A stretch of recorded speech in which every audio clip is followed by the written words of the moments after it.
Ted Bundy, the charming face of evil. Ted Bundy, one of America's most chilling killers. Born in 1946 in Vermont, he grew up smart, polite, and quietly deceptive. On the surface, law student, politics volunteer, even crisis helpline worker. Beneath that charm was a predator who confessed to killing more than 30 young women across several states in the 1970s, though experts believe the real number was far higher. Bundy lured victims by pretending to be injured, arm in a sling, or posing as an authority figure. Once they trusted him, he abducted, assaulted, and murdered them, often returning to the bodies later. His killings stretched from Washington to Florida, turning him into the first true nationwide serial killer in the era of televised crime. He managed 2 daring prison escapes, once from a courthouse window, once from a roof, and stayed on the run for 6 weeks, murdering again in Florida before police finally stopped him in 1978. His trial was a national event. He acted as his own lawyer, smiled at cameras, and even proposed marriage in court. The media fascination turned a murderer into a dark celebrity. In 1989, after years on death row, Bundy was executed in the Florida electric chair.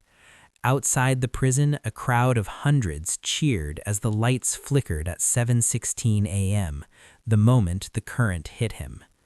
Bundy's case reshaped how America understood serial killers. It led to the creation of coordinated databases, inspired psychological profiling at the FBI, and exposed how charisma can mask true evil. Even today, his story stands as a warning that monsters often wear ordinary faces. Albert Fish was born in 1870, and from childhood he was drawn to pain and punishment. Abused in an orphanage, he later turned that trauma outward in the most grotesque ways imaginable. By the 1920s, he'd become one of the most depraved killers in American history, preying on children, torturing them, and sometimes cannibalizing his victims. His most horrifying act came in 1928, when he kidnapped 10-year-old Grace Budd from her family home in New York City.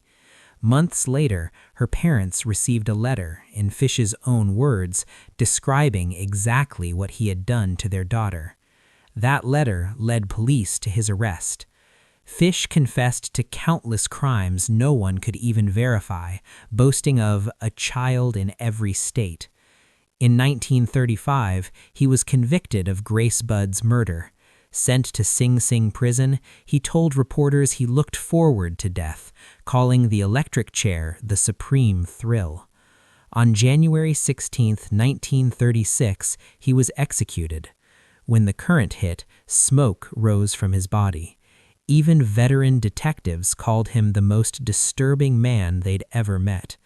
Decades later, Albert Fish remains a symbol of unimaginable human darkness, the monster who smiled as they flipped the switch.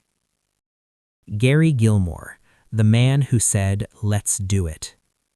Gary Gilmore's name became synonymous with America's return to execution. Born in 1940 in Texas and raised through a storm of petty crime and broken homes, he spent half his life behind bars.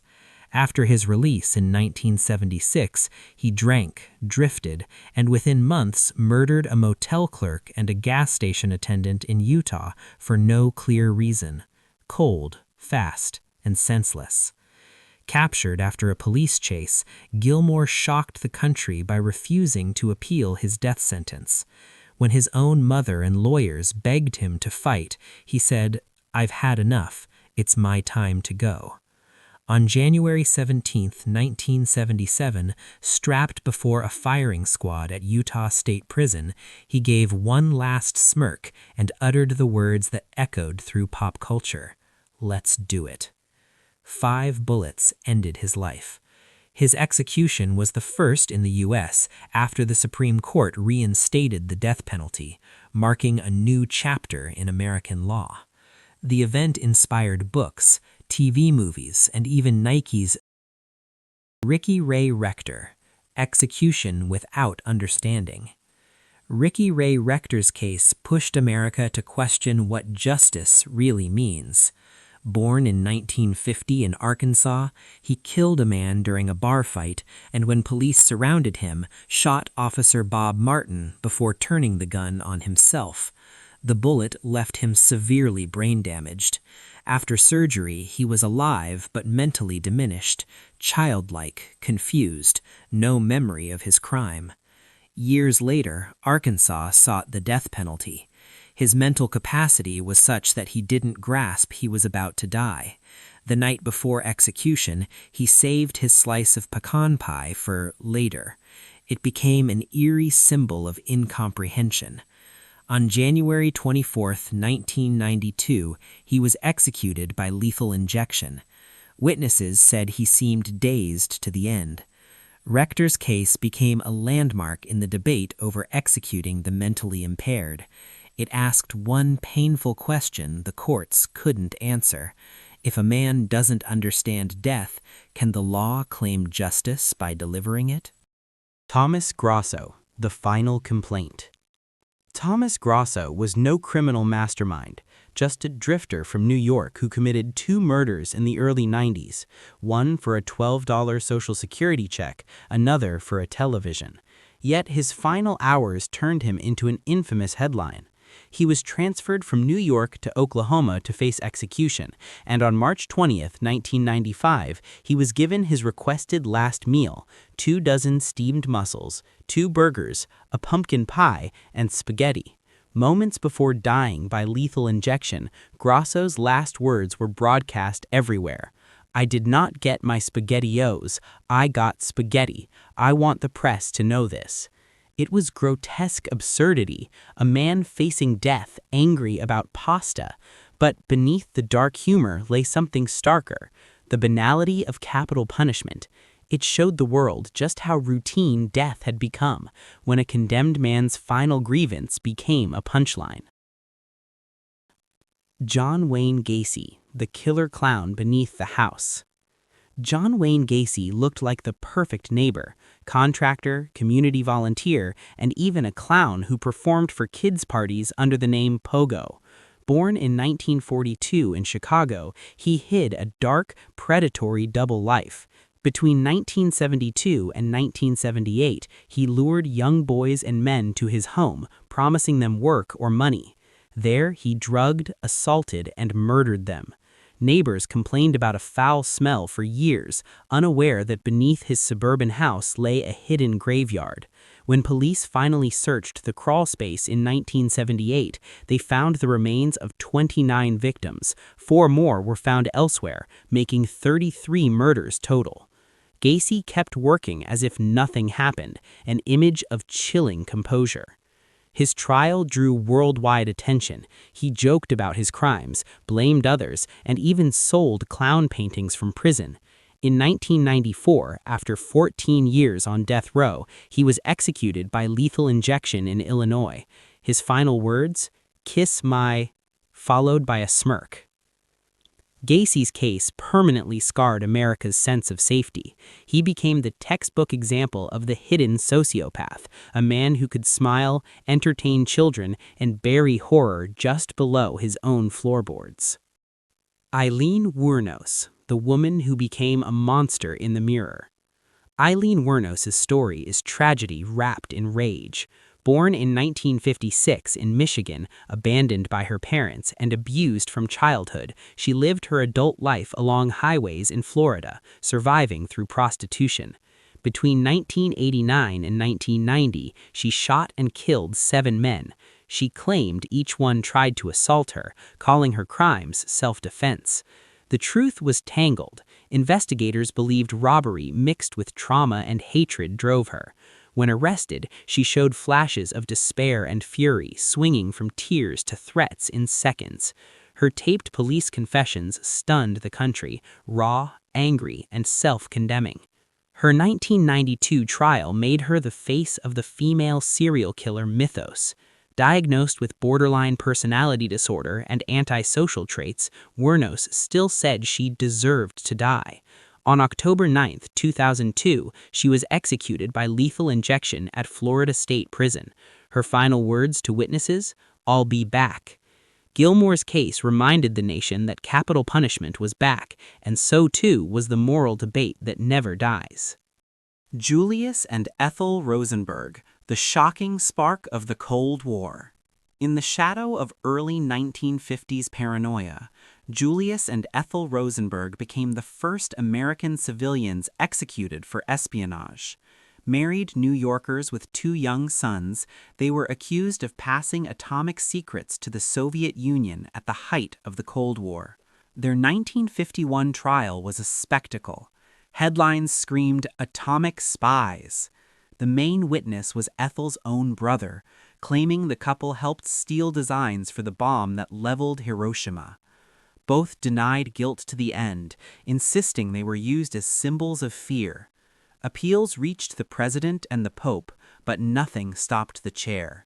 On June 19, 1953, at Sing Sing prison, Julius Rosenberg was executed first. Ethel followed minutes later.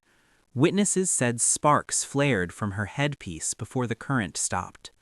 The case divided America. Some saw justice, others political hysteria. Decades later, declassified Soviet files suggested Julius had spied, but Ethel's role was minimal or fabricated. Their deaths remain a haunting image of a nation consumed by fear, proving that in the heat of ideology, truth can burn with the accused. George Stinney, Jr., the child the system failed. In 1944, in the segregated town of Alcaloo, South Carolina, 14-year-old George Stinney, Jr. became the youngest person executed in the United States in the 20th century. He was barely 5 feet tall, weighed about 90 pounds, and had been convicted of murdering 2 white girls. Henry Hayes, the Klan execution. Henry Hayes was born into hate. The son of a high-ranking Alabama Ku Klux Klan member, he grew up steeped in racism so deep it felt like duty.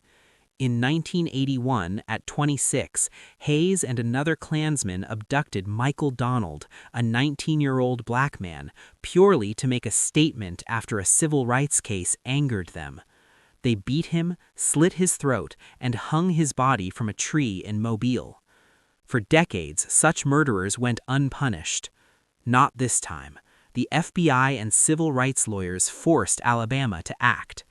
Hayes was sentenced to die, the first white man executed in the state for killing a black man since the 1940s.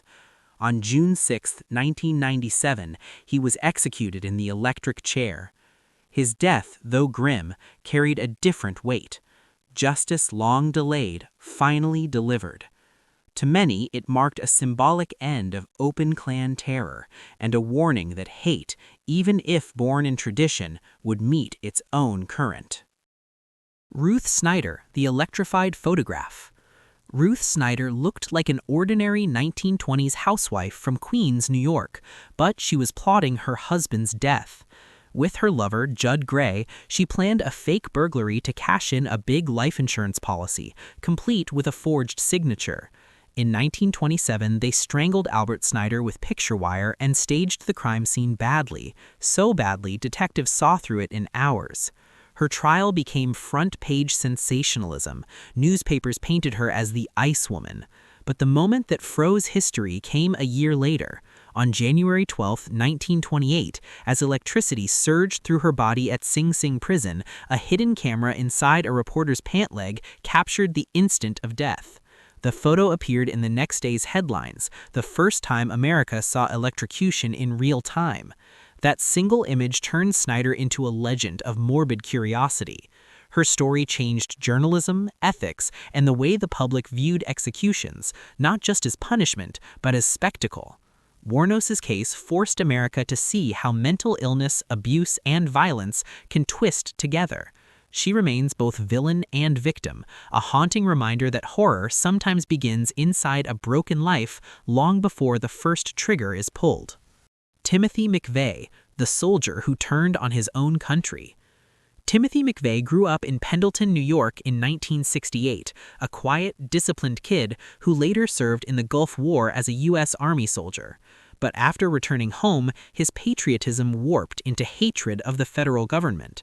Obsessed with militias and anti-government literature, he sought revenge for the 1993 Waco siege, which he saw as proof of government tyranny.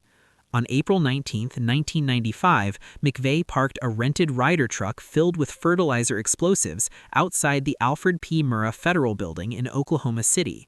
At 9:02 a.m., it detonated. 168 people killed, including 19 children.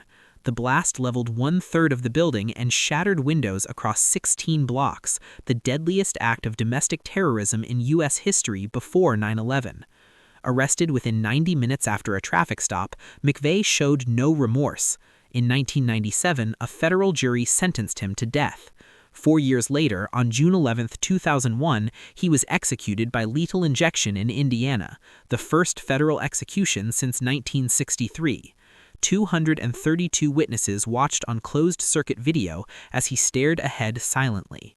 McVeigh's execution symbolized America's harsh line against homegrown terror, yet his cold composure left one final chill.